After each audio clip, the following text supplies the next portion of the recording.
क्या आप जानते हैं कि आपकी रसोई में इस्तेमाल होने वाली हींग भारत में अभी तक उगाई ही नहीं जाती और भारत को केवल हींग के इंपोर्ट के लिए हर साल करीबन $100 मिलियन खर्च करने पड़ते हैं।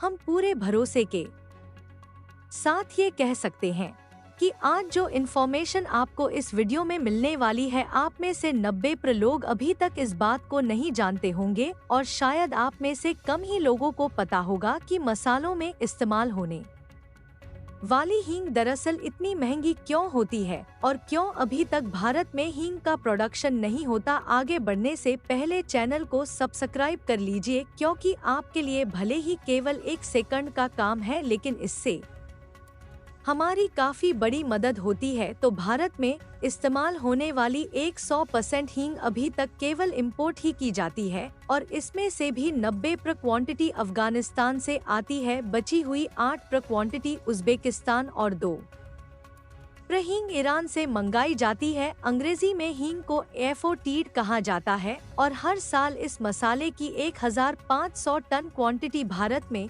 इंपोर्ट होती है। हींग की कुल 130 प्रजातियां पूरे विश्व में पाई जाती हैं, लेकिन इनमें से केवल एक ही स्पीशीज है जिसकी कमर्शियल खेती की जा सकती है। यही वजह है कि 1 किलो हींग की कीमत इंटरनेशनल मार्केट में 2000 से 55,000 पर किलोग्राम होती है। भारत की जलवायु अभी तक हींग उगाने के लिए उपयुक्त नहीं थी, पर साइंटिफिक मेथड्स का इस्तेमाल करके अब भारत में भी हींग उगाने की कोशिशें की जा रही हैं और इसके लिए CSIR ने नए तरीकों का इजाद किया है और भारत के हिमाचल में एक पायलट प्रोजेक्ट कोडोट 2020 से चलाया जा रहा है। पर दिक्कत यह है कि हींग के पौधे की जड़ों से ही इस मसाले को एक्सट्रैक्ट किया जा सकता है और इसे बनने में 5 सालों का वक्त लग जाता है। इसलिए अभी भी कम से कम 2025 तक हमें देश में पैदा हुई हींग देखने को नहीं मिलने वाली। कितने कमाल की बात है कि खेती न होने के बावजूद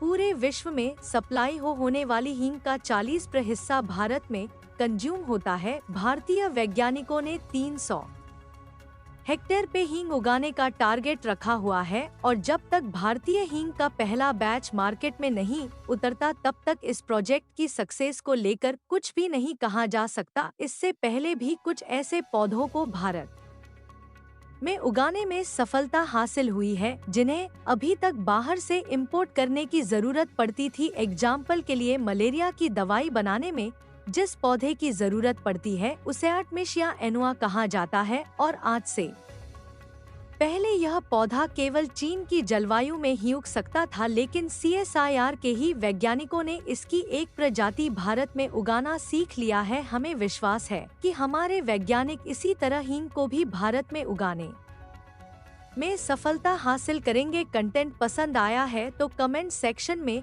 II यानी मेक इन इंडिया लिखने के बाद वीडियो को लाइक किए बिना मत जाइएगा। धन्यवाद। जय हिंद।